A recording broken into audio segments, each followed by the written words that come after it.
Okay, so what do we need in for the analytical method to complete, to be able to do this with just your pen and paper without doing any actual number crunching, right? We need what for an analytical specification. Let me say Fy of the output density. We want two things, right? We want one xi as some function g, right, to be expressed in closed form. Xi y in closed, we want this.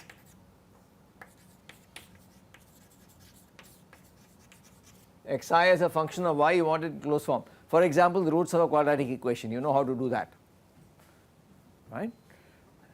You also want the derivative. This g prime of xi as a function of y, in terms of y, let me say, the arbitrary y that you pick. Again, this is also in terms of y. I should have written it like that.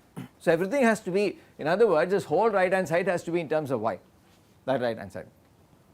Then if that once that happens, you pretty much define your output density for any small y that you care about.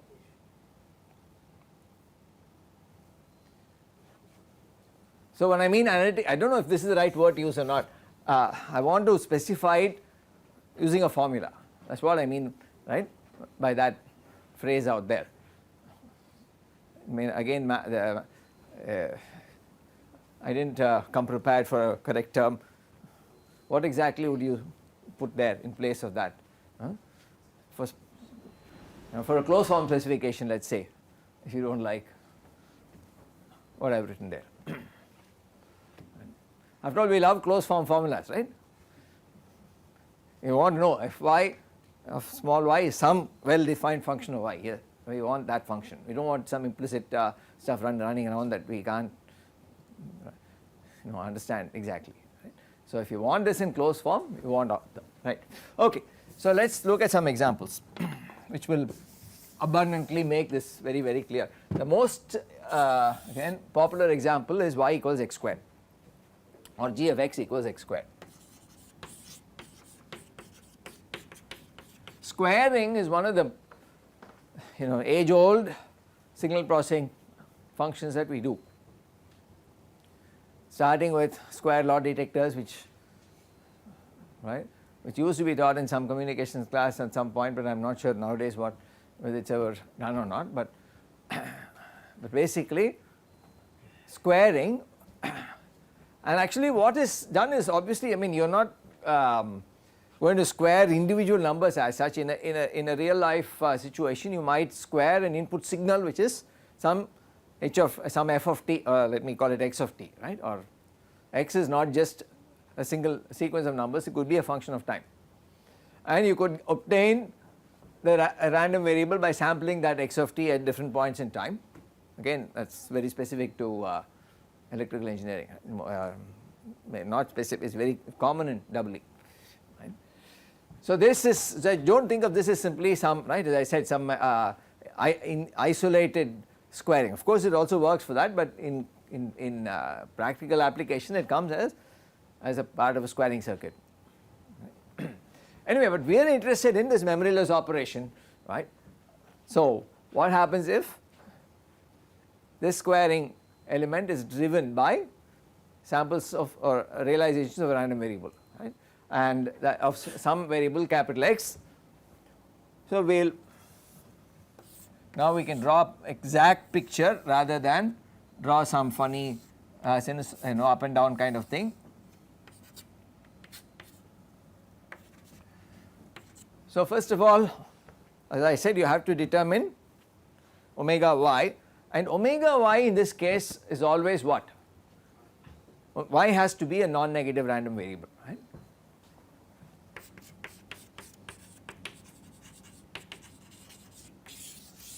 I.e. omega y is a closed interval 0, assuming that x can take the value 0, which is all more often the case, right, assuming that x is either starting from 0 or has a two-sided density.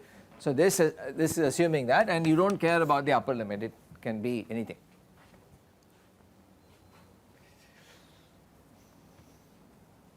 Okay.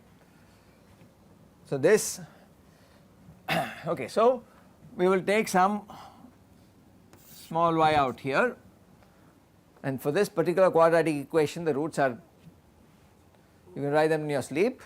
There are two, in general there are two roots. Remember, if omega x is only on one side, that is omega x is also non-negative, then you only have one root. So assuming that x takes on both positive and negative values, right, you have two roots. For two-sided, we have x1 to be plus root y and x2 to be minus root y.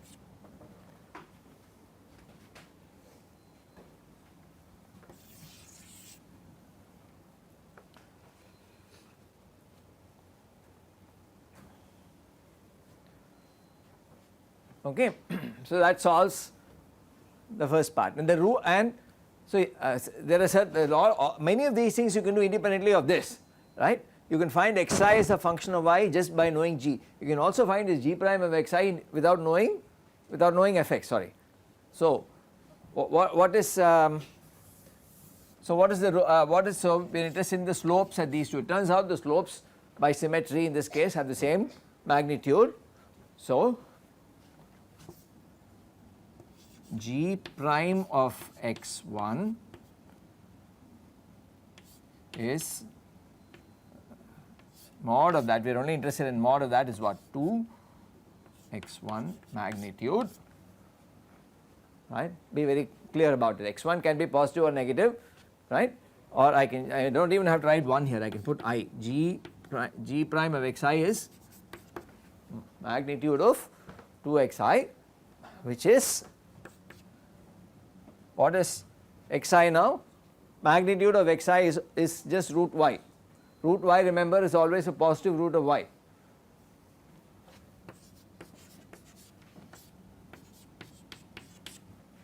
Okay. Now I am not allowed to use that formula at this local minimum. So I have to consider only a y which is positive, strictly positive. So what is the general formula now, assuming that I have a two-sided omega x? So for the two-sided omega x, I know that fy of y is what? Is fx of plus root y. I can write a general formula, fx of plus root y divided by 2 root, again a common denominator, plus fx of minus root y, the common denominator being 2 root y.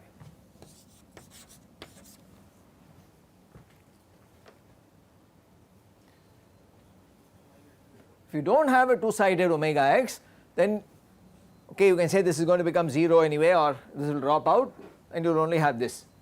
So please watch out for that. Do not apply this formula and then forget about this term. I mean, okay, I guess it will still work, but just be careful.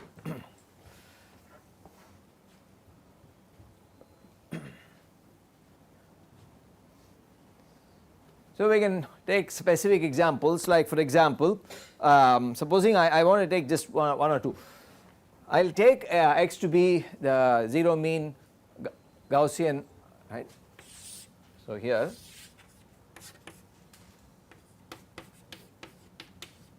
some arbitrary variance sigma squared. For this density function, input density, that is I am squaring the Gaussian random variable, zero mean Gaussian random variable. So what do I get? Turns out that fy has a, so is 1 by root y, 2 root y into sigma root 2 pi, all of this will come here. These two will be the same by the symmetry of the Gaussian, the zero mean Gaussian, right. what is fx? We will write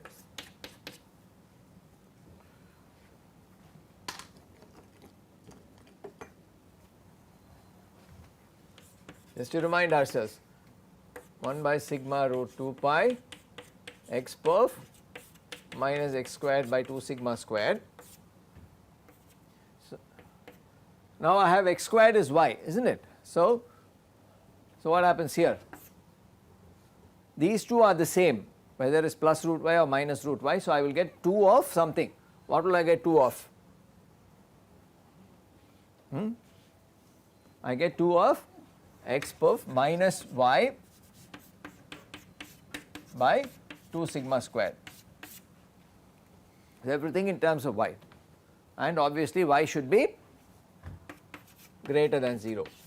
Note that this presence of this root y says that actually here that in this case the density function is undefined at y equal to 0.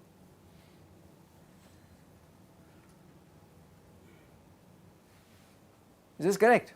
You all agree with me? These two are the same here because of symmetry, they are the same value, so that is why this 2 comes, right, and x squared is y. So I do not have to worry about this root y business, but it does not matter whether I square plus root y or minus root y, I get y. Supposing I had a non-zero mean Gaussian, that is the mean that there was a mean m, then you could no longer claim that those two would be the same and you get a much messier thing to worry about, much messier, because remember then you get an x minus m whole squared and you have to worry about x squared and x, the x squared term, x term and all, it becomes a lot more complicated, and this board is way too small to handle that, or maybe I have to start over there and end over here, right, so which I do not want to do.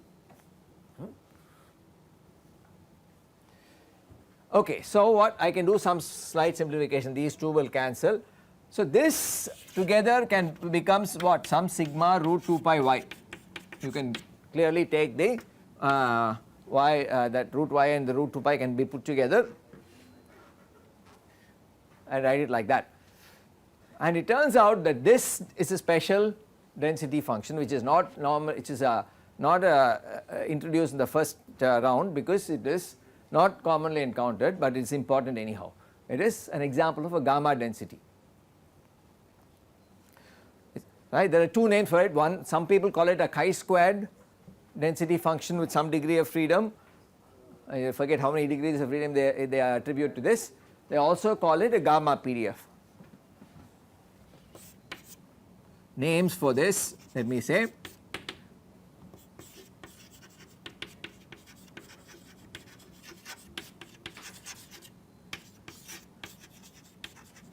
and these gamma, the gamma PDF is actually not just one PDF, it is actually parameterized by something. You please go and look up what a gamma PDF is. You will find that it is a family of PDFs. This is just one parameterization of that gamma PDF.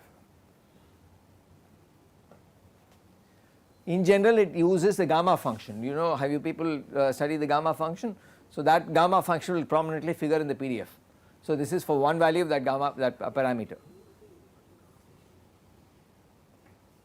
Gamma of half is what? What is gamma of half? So that is that root pi. So that you get this particular, right, PDF if you substitute half in that gamma function. Is this okay? So this is a two-sided PDF. If I now take a one-sided PDF and now I want to take the Rayleigh as an example, I can of course take the exponential also, but there is a reason for me to take the Rayleigh, and for that I think I have to go here.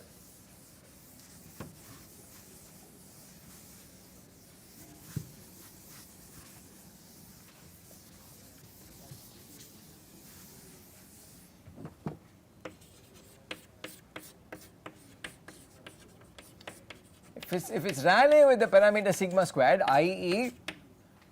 fx is what? X by sigma squared, or is it 2 sigma squared? It is x by x sigma squared only. x puff minus x squared by 2 sigma squared, but this is true only for x bigger than 0. It's one sided, x is non-negative. What will you get? Can you do it and tell me? What is Fy? There is an x here outside, so that x will become square root of y. So what happens? You get exponential, right? You will get 1 by 2 sigma squared. That this 2 is coming from this 2. This root y will cancel with this x. This sigma squared comes here of x of what? Minus y by 2 sigma squared. You can see for yourself that this is a valid PDF.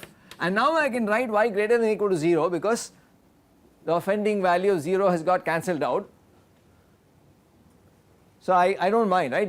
This thing was not had infinite value at y equal to 0, so I did not want to set y equal to 0 out here. But still this is a valid PDF.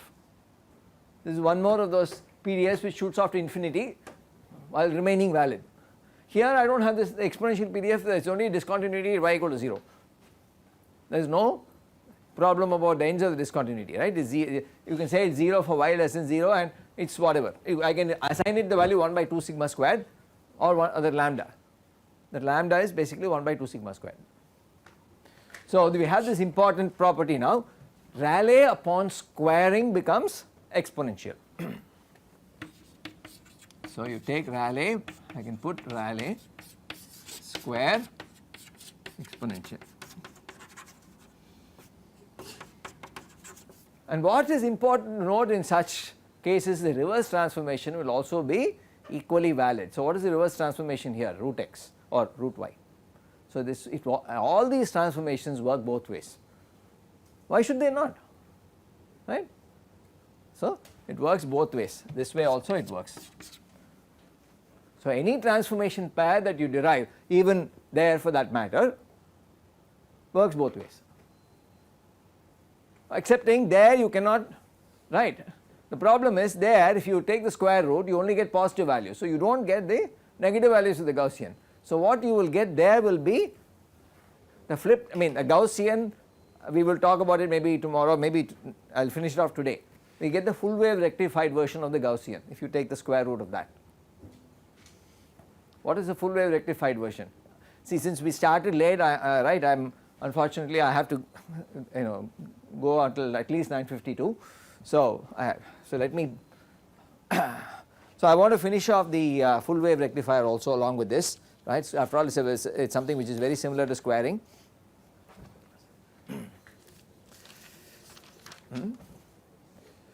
Okay, so this is, so here there is no issue because both of these are non-negative, right? So but here unfortunately if you take the square root you can never you do not know, right? There is no way of telling that you should put a sometimes you should put a minus sign in the output and sometimes you should put a plus sign. You cannot do that, right? So root of y or root of x always only takes the positive square root.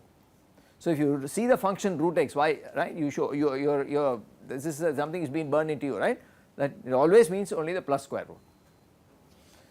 Okay, so therefore taking the plus square root of the gamma, what does it give you? It gives you, it turns out, the full wave rectified version of Gaussian. What is the full, so in general what is the full wave rectified version of any random variable? That is y equal to mod x.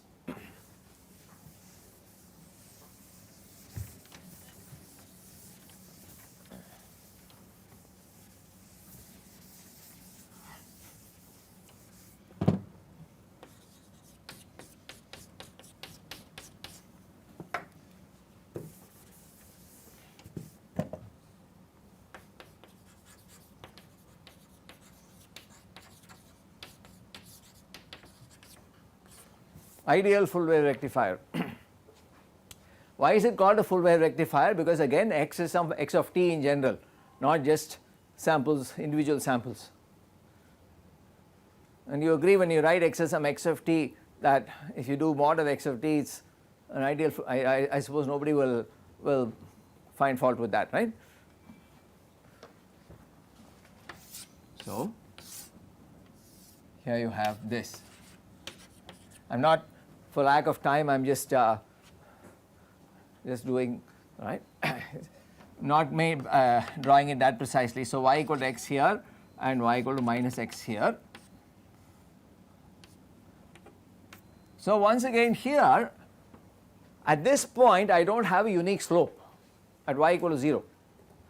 Because I do not have a unique slope at y equal to 0, again the formula cannot be applied exactly, because I do not know what value to write for g prime of xi.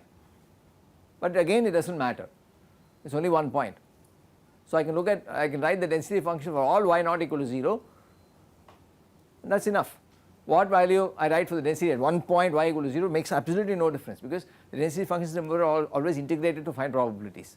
When the process of integration, again something which maybe is worth emphasizing now, isolated points do not make a difference in when you integrate,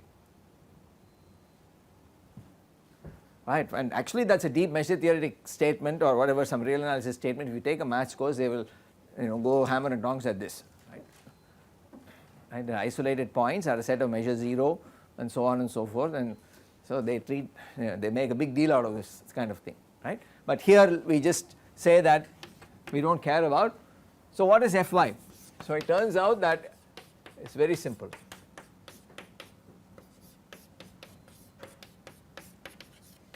It is as simple as that, assuming for two sided, for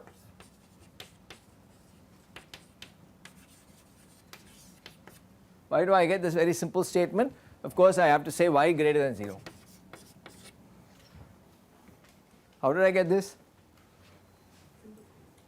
The derivatives are always unity in magnitude. So,